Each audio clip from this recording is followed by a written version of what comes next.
Que le faible dise « je suis fort », que le pauvre dise « je suis riche ». Ça veut dire quoi? Ça veut dire que la Bible elle-même reconnaît qu'il est faible, reconnaît qu'il est pauvre. Mais la Bible lui interdit de dire qu'il est faible ou de dire qu'il est pauvre. C'est-à-dire, ce que tu dis de ta bouche ne doit pas ressembler à tes circonstances. Même si ta circonstance c'est la faiblesse, même si ta circonstance c'est la pauvreté, la Bible dit, même si tu es pauvre, mais quand tu confesses de la bouche, confesse la richesse. Confesse ce qui est contraire à ton identité actuelle. Confesse ce qui est meilleur par rapport à ta position actuelle. Parce que quand tu commences à répéter tout le temps, moi vraiment, rien ne va, moi je n'irai jamais loin, moi je suis pauvre, bisoba pauvre, bisoba pauvre. Et c'est comme ça que la plupart d'entre nous, notre vie est liée. Pourquoi? Parce qu'il y a un pouvoir dans la parole. Dieu lui-même au commencement, pour créer le monde, a dû parler.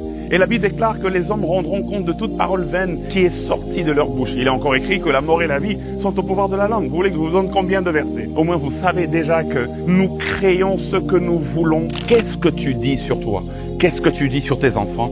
Qu'est-ce que tu dis sur ton ministère? Qu'est-ce que tu dis sur tes affaires? Qu'est-ce que tu dis sur ton pays? Qu'est-ce que tu dis? Que le faible dise « je suis fort » et que le pauvre dise « je suis riche ». Tout ne doit pas tourner autour de ce que tu vis, mais autour de ce que tu veux vivre, parce que la parole appelle tes réalités.